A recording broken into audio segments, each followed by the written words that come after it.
Hello, traders. I want to go over today's price action. We opened with a little bit of a gap down and immediately pushed up through the pre-market high and then back down. And I went ahead and took a trade here just to get the pre-market low. And that was my first trade of the day. Made a little bit of money. It's real quick and easy. A lot of times you'll see the pre-market high get taken, and then it'll go to the pre-market low, and then continue whatever business we had for the rest of the day. Okay. And so I put this line at the open, which if you put on extended hours also aligns perfectly with a bearish breaker. Let me go all the way back there to that line. There we go. This would be a pre-market bearish breaker right here. Even though it's not part of regular trading hours, you could either use that or you could use the open.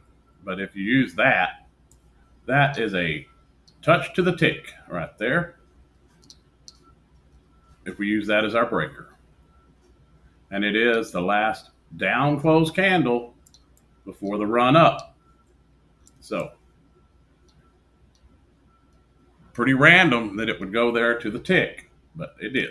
Okay, so I took another short there and was pretty much in and out of it the rest of the day. I was actually thinking we would come down here. We had a gap in price action down here on the daily chart. I was thinking we were going to fill the whole thing, which we did eventually. I was thinking we were going to do it before the rate decision came out, and then we would go up. But I made money on the way down here, and then once we got here, you can see there's a nice reversal pattern. I think I went to a 15-second chart, and that's what I had marked here. Let's see here. This would be our breaker for right there. That would be our breaker for the 1 minute time frame to the bullish side.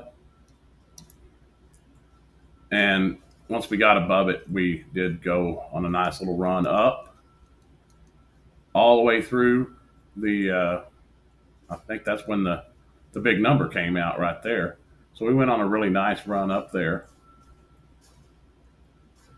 And then once the number was released, things got a little crazy.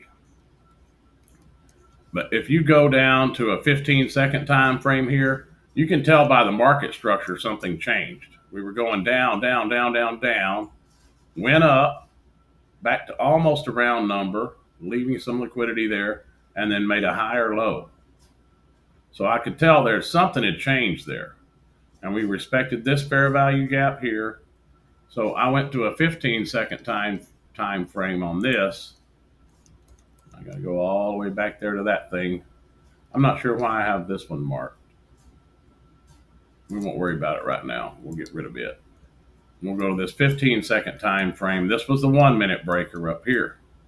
But if you go to a 15-second breaker, the last up close candle before the run down is right here. Okay, so that's our 15-second breaker. We push down, make a higher low. We did move down one more time right here. And that did violate the breaker. But once we started getting up above it, kind of colored a little outside the lines, and you will on a 15-second breaker. But if you mark it and then go back to the 1 minute, you should see it performing a lot better on the 1 minute. Okay, so that's it on the 1 minute. Higher low, respected that fair value gap. Once we started closing above that purple line, which would be about here, I guess I don't know where you'd even put your stop. But to me, I could tell the market structure had shifted, and I ended up taking a long there and riding that wave up just prior to the announcing of the big number. And it was a decent run up. That lower high right there is higher low right there is what got me in on this trade. To me, this is a push up prior to even though there's not a 15-minute last up close, this one was after the bottom, I think. But if you mark it, it's a whole lot better deal, or even that green candle, it's a whole lot better with regard to this touch and with regard to that fair value gap. On the 15-second chart, that's the one in the middle of the two pushes down. It's not the one up there high. It's that push up right there. If you move it down to this one on the one in between right there, that's even better. But clearly, we didn't want to go any lower right there. And when we started making fair value gaps to the upside, that pushed back into this fair value gap. That's a long, in my book. But it's just not as clean, and you won't see it quite as clean. This one was clean. Very nice touch. And so downside was what I was thinking we were going to have. This reversal, not as clean, but still effective. If we waited to the 1 minute breaker, we'd be all the way up here to these relative equal highs, which would be my target in that situation. And I was also kind of thinking gap fill, but when we didn't push lower here, I was like, okay, we're in trouble. And we're going back up, at least to there. We ended up making a really nice run and then fell out of bed and fell out of bed some more. If you watch my chart levels that matter video, I had this level marked. I had to redraw everything when we rolled, but the charts get adjusted whenever you have rollover. They get adjusted for rollover. So it's still the same chart. It's just the levels are different. And here we had a volume imbalance on the daily chart, as well as relative equal lows on the 4 hour. 4 hour regular trading hour, relative equal lows. Let's go to that 4 hour and look at it. Oh man, wow. It looks a whole lot better on the extended, but we're going to go to the regular trading hours only. Okay, there's our regular trading hour lows, and check this out. This candle, they're basically equal. This one took it out only by a tick or two. This candle's low is 24,243. This candle's low, 24,242. It took it out by 1 point. Through all of that crazy price action, it only wanted 1 point lower than that wick right there on that 4 hour regular trading hour low. That is an important level. Okay? As ICT would call that, a random act of precision. He believes the price is controlled by an algorithm, and it comes and takes out liquidity, and then it moves back the opposite direction. I've seen this enough to know I agree with him 100%. Why would we stop there? We have a big gap right here. Why would we stop there? Because that's where it was aiming.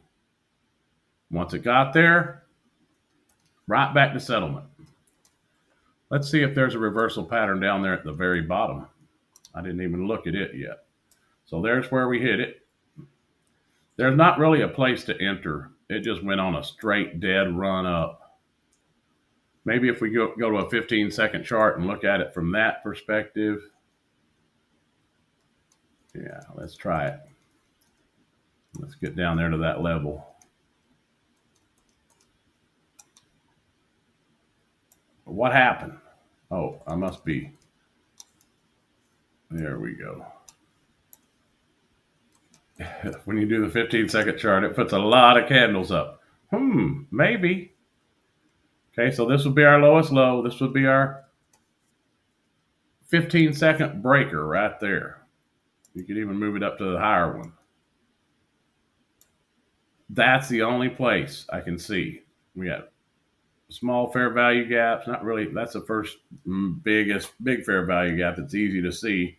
Entering there, crossing your fingers, I think you would have been just fine to go all the way to settlement from right there. Even with one micro, that would have paid you dividends. Let's see how much. So we're going up, up, up. 15-second breaker is valid. We would enter there, and we would aim for settlement. If we were real froggy, one micro. I'm going to round up to 240. It's 238. I'm going to round up to 240 for the sake of math. One micro at 240 is $480 on one micro. What would your risk be? We'd want to get down here below the low of the day, wouldn't we? Oh my gosh, that's a lot. That's a 60-point risk. $120 on one micro. Man, that was a volatile son of a gun today, wasn't it? Another thing you can do with this 15-second chart, just so you're not entering in a place where it could potentially double tap, is go to this high right here in between the two lows. And once we start clearing it, then go long. You would have still got quite a bit of points to settlement, but you wouldn't really know we were going to settlement at that point either. So, I don't know. Still not the cleanest, not the most beautifulest, but effective nonetheless. We took out, man, we just barely took that sucker out. I would call that relative equal lows again on another day because we only took it by a point. But we did take out relative equal lows on the 4-hour chart, and then we reversed. We took out several 4-hour lows today, but that one was important, and we reversed. All right, that's it for me today. I hope somebody made some money today. I did make a little bit, so I'm happy about that. We'll see what tomorrow holds. Could get choppy the rest of the week. We got post-Fed rate decision, and then we got contract expiring still. Got 2 more days on that contract.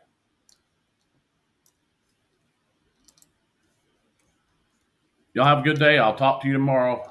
I'm going to expand that out a minute. Maybe get rid of some of this.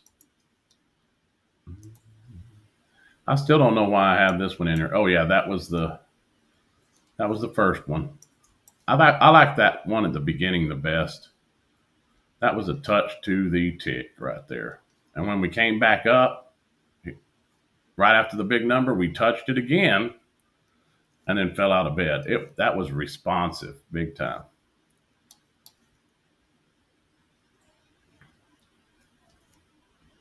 Fell out of bed. Powell started speaking. Fell out of bed some more. Took an elevator ride to the top. All right, that's it. Have a good one.